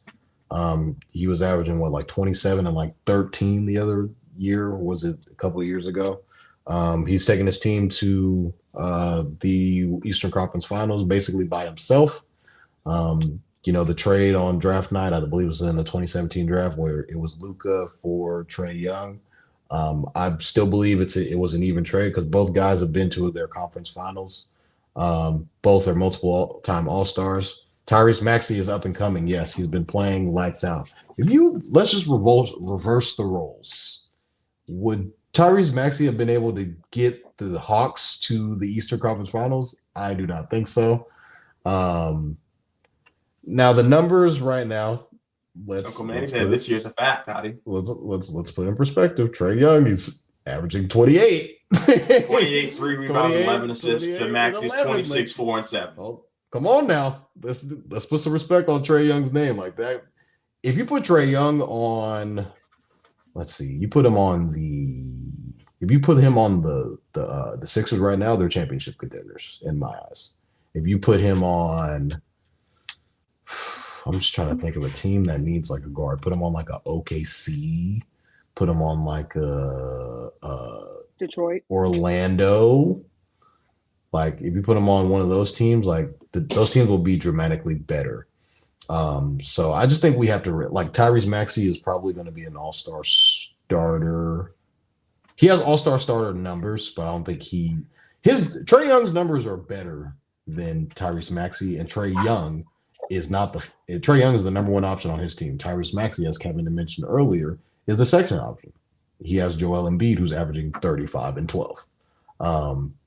But I mean, we gotta respect Trae Young. Tyrese Maxey is not better than Trae Young. So this is a cap. Factor Cap. Tyrese Maxey is better than Trae Young. And like Uncle Manny said, This year, it has to be a fact. The numbers are so close. Like, the only numbers that really aren't close are assist numbers because Tyrese Maxey is more of a scorer. But we're talking about 3-point difference. That's one 3-pointer. Tyrese Maxey, if he was the number one option, would go nuts. I mean, just off the numbers, you can say Trae Young, you can say he's taking the team to the Eastern Conference Finals, but this year, Tyrese Maxey, 100% is a better basketball player. So I'm going to have to go facts. Gonna have to strongly disagree with both of you. Vehemently disagree. So, like I mentioned, I had everybody bring a top 5 shooting guard list. So, Toddy, I'm going to ask you first. Fact or cap? Anthony Edwards is the best shooting guard in the NBA. Oh, my God. Wow. Shooting guard. This is tough. Okay. Devin Booker is I think Devin Booker is the best shooting guard in the league. And it's probably I view Shea as a 2. I don't think he's a point guard. So I'd probably put Shea in there at 2. Ant is like, I feel like it's Shea and Ant is like 1A, 1B, like tied for second. There's a bunch there. I think the best shooting guard in the NBA is Devin Armani Booker. I think it's him.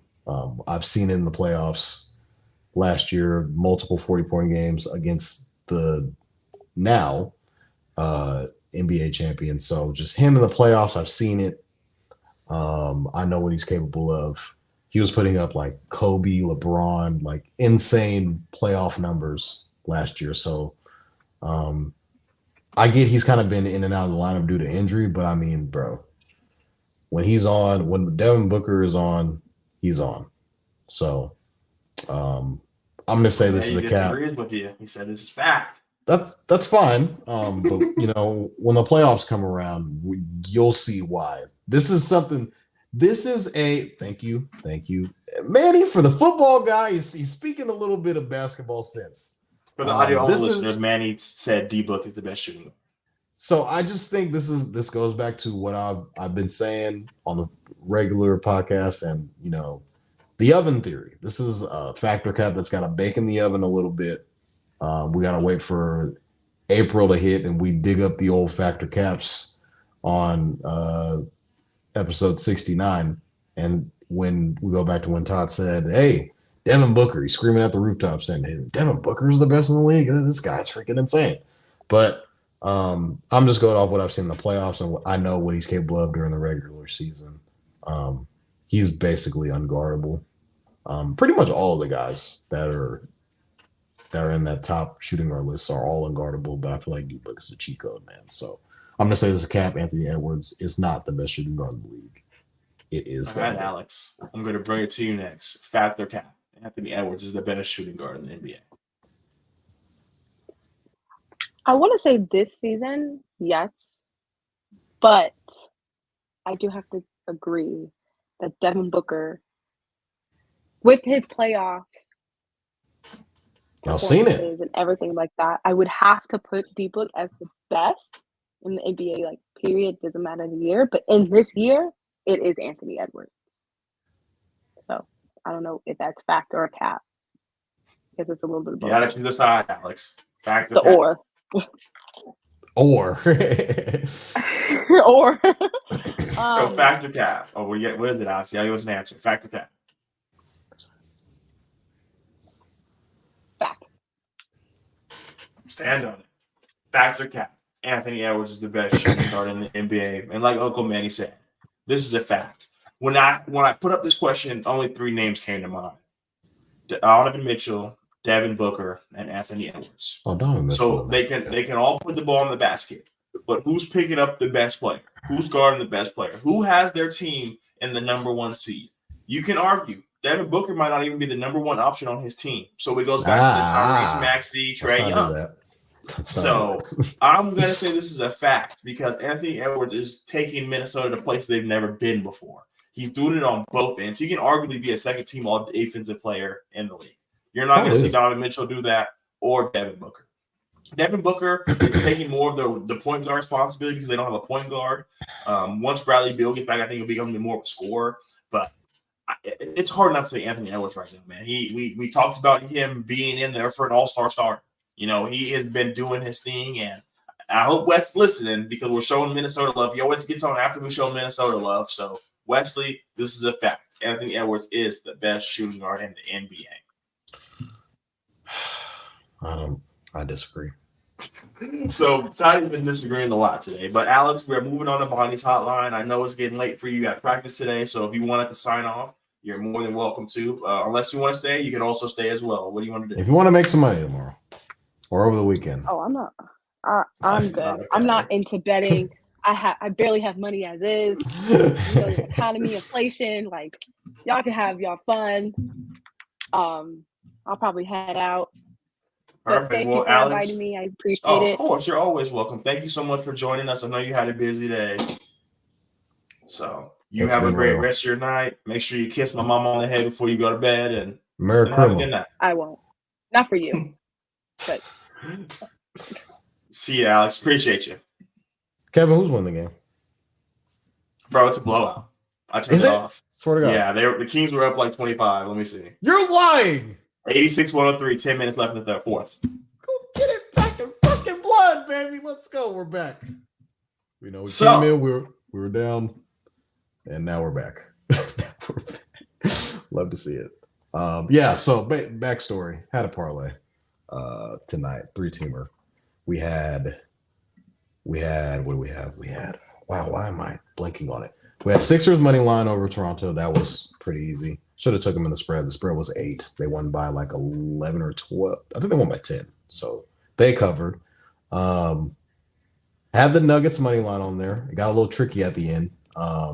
Murray hit some clutch shots. But Cam Thomas is a fucking boy. When I tell you that Cam Thomas is a freaking boy, he had a 4-point play with they were up. So the Nuggets were up like 5. Cam Thomas comes down and hits a 3 and gets a 4-point play. And now they're down 1. It was insane. Nuggets end up covering though. And I didn't take them for the spread. I only took them for just money line, so to win straight up. But they did cover the spread, which was 4.5. I would have sweated that to the entire end of the game because they had to hit free throws at the end. Jokic got fouled with like 2 seconds left. Hits both free throws. So a bunch of people that had Nuggets minus 4.5 were shitting their pants. Had hockey on there. You know me. Had to throw some hockey on there. Had the Rangers for hockey against the Edmonton Oilers. They were winning the entire game. They were up 1-0 the whole game, which was not a good sign. And then the Oilers came back in the third period and scored 4 goals straight, pretty much. Not 4 goals straight. They scored 3 goals straight. And then the Rangers tried to make a late push at the end, but ultimately ended up losing. It was already over with 3 minutes left. They were down by 2 goals.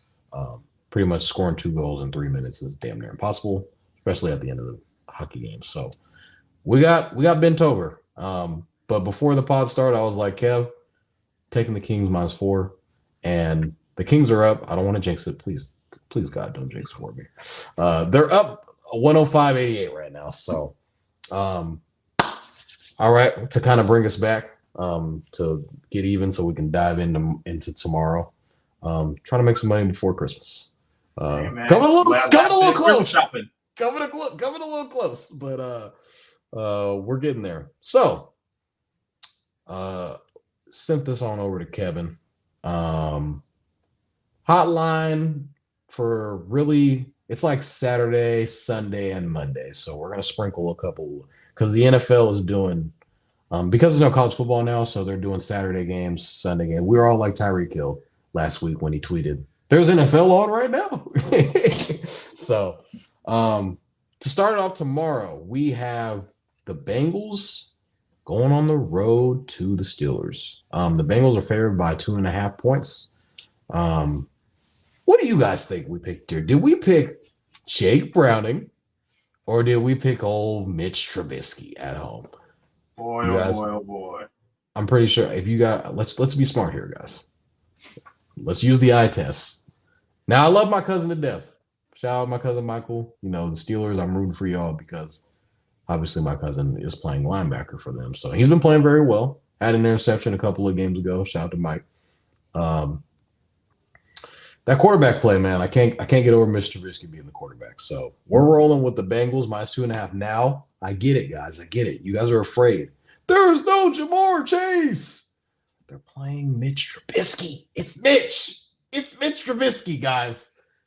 Whenever you guys put your faith in Mitch and last week, let's just go back to it when they were playing against the Colts during the Saturday special. Jumped out to a 13-0 lead on the road. They're hyped up, and what happens then?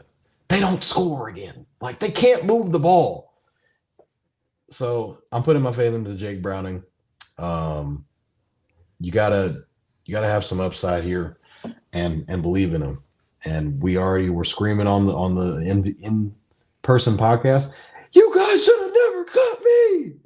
So gotta rock with Jake Browning, man, and his moxie. You gotta love that too. So moving on, I believe that was a Saturday game. So that's tomorrow. So we're gonna move on over to Sunday. We have the Lions traveling to old. Don't tell Garry about this. For the audio only listeners, Uncle Manny said, "Don't tell Garry," but he's picking the Bengals. Yeah, we can't. I just can't, man. If we would have had I definitely would have the Rams on here. Shout out to my boy PJ. He's a Rams fan. I told him I slid in his DMs and I was like, "Hey, dude, would you like the Saints?" I was like, "Or do you like the Rams -4?" He was like, "Don't do it. Buy some points or take the money line because we're worried." I was like, how I'm gonna believe in your team more than you? They're playing the freaking Saints. It's Derek Carr. And ultimately the Rams ended up covering. So we're gonna scroll on down to Sunday. Browns. The Browns are favored -2.5 against the Texans on the road. No CJ Stroud. CJ Stroud was ruled out today with a concussion. Still in concussion protocol. I feel like that's kind of weird for him to be 2 weeks in. Still in franchise, though. You got to make sure you take care of him. In concussion protocol. I'm pretty sure he wants to play, but the team's kind of like, hey, like this is a long-term thing. Hurts their playoff chances, I think. Who is the quarterback? It's Case Keenum, right? Case Keenum. I am looking at this Browns defense and how well they've been playing all year. And I'm looking at Case Keenum, a backup. It's backup against backup. So, shit. Joe Flacco's been playing pretty solid. And I feel like last week they won. They were favored by 2.5 last week, and they finessed their way into a victory last week because I think the defense had a key turnover. So I'm going to bet on the defense being able to generate stops on the road, and Joe Flacco be able to kind of go out there and, find Amari Cooper down the sideline. So rocking with the Browns -2.5 here. We are moving on down to what is another game? So, okay, there's another 10 a.m. game. Lions traveling to Minnesota. Minnesota is starting old Nick Mullins. Minnesota. I don't know if he has enough. If Dobbs has a little bit of magic, astronaut magic, you might be able to sprinkle onto him. I don't know, man. It's going to be tough. The defense has been playing well in Minnesota. The Lions are coming off of a huge victory last Saturday, I believe it was. And they were playing well. They're clicking on all cylinders. Goff looks like Dan Marino when he's in a dome. So I'm going to bet on, Jared Goff being able to get his guys the ball indoors. So I'm rocking with the Lions -3 here. I think that's the play. Don't know how good the Vikings are. I feel like the Vikings kind of fizzled out a little bit after the whole Dobbs magic, as I did tell everybody that he was going to turn into a frog. People didn't want to listen to me. I know, Wes, I know. But definitely going to rock with the Lions here. Lions are kind of try to keep steady at that 3 spot, maybe even push for a 2 seed. I don't know, Kev. Maybe they're coming for that 2 spot. We'll see. But I'm rocking with the Lions -3 here against the Vikings. We are going to another 10 a.m. game. Colts traveling to Atlanta. The Falcons are god awful. I'm just going to put this point blank period. I don't think that they're bad. It's like their defense is really good. They got good skill players. They have Bijan Robinson. They have Pitts, Drake London. Desmond Ridder is the quarterback for the Atlanta Falcons. And when you're – bro, it's like – it's so – like the Falcons are like so bad to watch, but they like – it's – I'm fading the shit out of the Falcons. Like – I think Gardner Minshew is going to be able to go in and get the job done on the road. I believe in those guys. I just think what Shane Steichen's been doing. Kev knows about Shane Steichen and what he's unfortunately I'm missing him, man. And all Eagles fans miss this man, who I think is coach of the year. I don't know if he'll win it because there's the Lions probably, or Dan Campbell might win it just because of the Lions and what their stats are. It's insane how many divisions they've won in like 80 years. But Shane Steichen has to be in the running for coach of the year for sure, just based on what he's been able to do, losing his number one overall pick, or not number one overall, his number one pick in Anthony Richardson, who's picked 4th overall. And to be able to insert Gardner Minshew in this system, and they got a winning record. They're 8-6, and they're pushing for a playoff spot, man. So I'm rocking with the Colts. I'm going with the money line here. So I'm taking them to win straight up. That's plus 120. So we're going to take the Colts straight up to win on the road. Colts money line plus 120, which I think is this great value. Moving along, I think this is the – I don't know if this is the – is this the night game? Mm-hmm. This is the night game? No, it's not. It's not. I don't think it is. Unless they flexed it. No, it's not. It's not the night game. It's not the night game. So Cowboys are traveling to Miami. I love Miami -1.5 here, taking them on the spread. Ran into a Cowboy fan earlier today, and we were talking about, hey, like, how do you think? I was like, who is your team? Because he was wearing a red jacket, so I was assuming it was a Niner jacket, but it was like a Cardinal jacket, like the baseball team, the Cardinals. And I was like, so who's your football team? He's like, I'm a Cowboy fan. He kind of said it with fuck. I mean, I guess. Like he didn't say it with confidence, so it was more like, Dev, Dak on the road is just he was telling me like Dak on the road is just like a different player, man. Like he doesn't look like what he looks like at home. Kind of saw last week. A very big letdown on the road against, Josh Allen, who threw for under 100 yards, and they still got blown out 31-10. They let James Conner. I keep saying James Conner. I even said it on the Monday show. James Cook ran for basically 200 yards and still did not get the game ball. Go Dolphins, Uncle Man. Go Dolphins.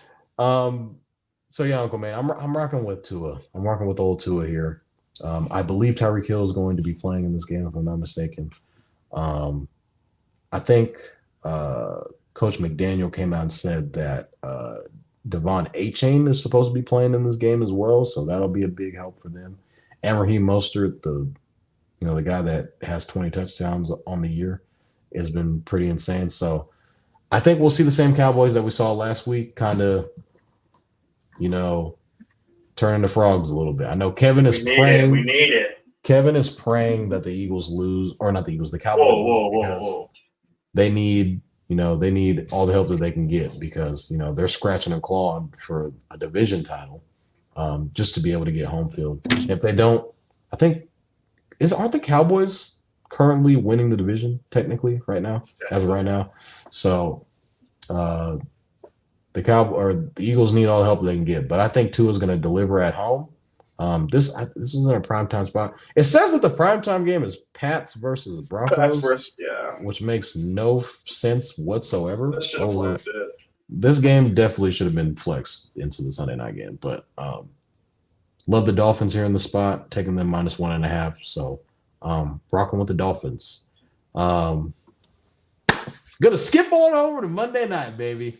Go Ravens. Monday Night Football. Now it's Monday Night Football, but there's Christmas, and it's a Monday Night Football game, but it just so happens to be on Christmas. Got the Ravens traveling down to old Santa Clara against the best team in the league in the San Francisco 49ers. Niners are favorite. I'm seeing 5.5 here. I'm seeing 6 here. So I'm going with the Niners -6 here. I think I saw a quote from like a Vegas odds maker saying that the Niners would be favored by 5.5 against anybody in the league. That's against Eagles, it's against the Ravens, that's against it's against the Chiefs. That's pretty much anybody in the league, because I believe that the Vegas believes that the Niners are the best team in the league, and I tend to agree. I believe the Niners are also the best team in the league. 6, basically, which is a touchdown against arguably statistically the best team in the AFC, is it's not as crazy as it sounds, because the Niners, when they play against top teams in the NFC, the 2 best teams in the NFC, they blew them the fuck out. So, with that being said, I'm going to take the Niners -6 here. I think Purdy's going to have – this is basically going to be his MVP, all right, he's the MVP. He's currently favored. I think he's -1. He was -190 last time I checked to win the MVP. A lot of people were saying that Lamar is the MVP, could be the MVP after this game. And people are saying that the league is begging for one of these, star quarterbacks to kind of take the reins of the MVP race. But Purdy's just too damn good. He's leading the league in touchdowns, QBR, I think yards, if I'm not mistaken. I could be wrong on yards. But he's having an MVP-like season. I think he is the MVP. So I'm going to give the Niners -6 here. I think the game will probably be a little bit closer, but I feel like towards the end, the Niners will run away with it. But there is I think kind of going back to just, I mentioned this on the podcast on Monday. The Ravens usually, the Ravens beat the Niners. That's going back to the Harbaugh days. That's going back to, when Colin Kaepernick was the quarterback, going back to the Harbaugh, back to the Super Bowl. Even when I think we lost the Ravens on Thanksgiving. Niners haven't been able to beat the Ravens now, albeit the Ravens and Niners don't really play each other that much. The last meeting was in 2019 when Jimmy Garoppolo was the quarterback, making god-awful throws in the rain. I think the difference in this game will be Brock Purdy. The Niners I feel like the Niners will have to figure out a way to slow down Lamar Jackson, because usually dual-threat quarterbacks give the Niners problems, but I feel like the D-line will be able to keep him inside of the pocket, not really giving him a chance to run around a little bit. So gonna rock with the Niners -6 here. So kind of to recap all of the picks for the Hotline this weekend, we have Bengals -2.5 against the Steelers. We have the Lions -3 versus the Vikings. We have Colts money line at plus money at +120. We're taking the Dolphins -1.5 versus the Cowboys. And to top it all off, we are waiting all day for Monday night, not Sunday. Taking the Niners -6 over the Ravens. So all football stacked. I kind of want to sprinkle maybe just a little bit of basketball picks that I'm not going to put on the Hotline, but I'm leaning towards, I'm shoulder leaning a little bit. Okay. I like the Thunder tomorrow against the Lakers. They're favored by 3.5. Like that. Like the Timberwolves against the Kings tomorrow. Number one team, Kev pointed it out. I like Timberwolves probably on the money line. I think that's pretty much it for basketball tomorrow. That's what I like tomorrow. I don't know if there's college football bowl games. Next week, there's a bowl game tomorrow that a lot of people, that sickos like me, are probably going to be gambling on. I think it's James Madison versus Air Force. Take Air Force in the points. Air Force is, let me pull it up real quick. Sorry, guys. But like the bowl games do start to ramp up next week, because after Christmas is kind of when like we started getting into real. I'm seeing a couple of opt-outs here and there. We already saw that Caleb Williams is not playing in the whatever. Yeah. I don't know what bowl game it is. The Toilet Bowl. Oh, no, that was last year. Sorry. Oh, so the Air Force it's kind of like a pick 'em tomorrow. I think Air Force is better. So I would just take Air Force money line or Air Force +1. Take Air Force money line tomorrow. I like that too. So the way that they run the ball, I think they're better than James Madison. I feel like they're just going to dominate. So that's pretty much it for what I got. I have the 6 picks and I have my little leans, my shoulder leans.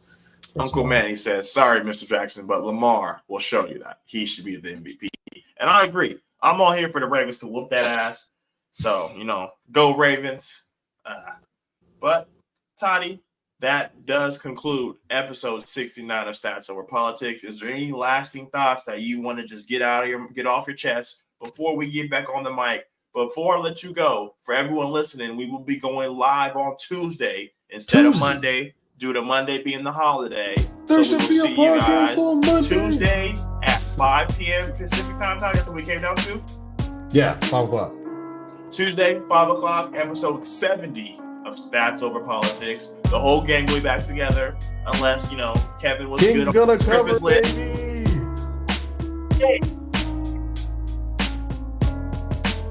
But Stats Over Politics. This is Kevin Dent, joined by Jaevon, Toddy. All roads lead back to Kevin and Toddy. So I want to thank you guys for tuning in on this episode, and we will see you guys on Tuesday, not Monday, because it is the holiday. Hope you guys have a great Christmas. Toddy, I hope you have a great Christmas. Open a lot of gifts. This is your last Christmas without your son.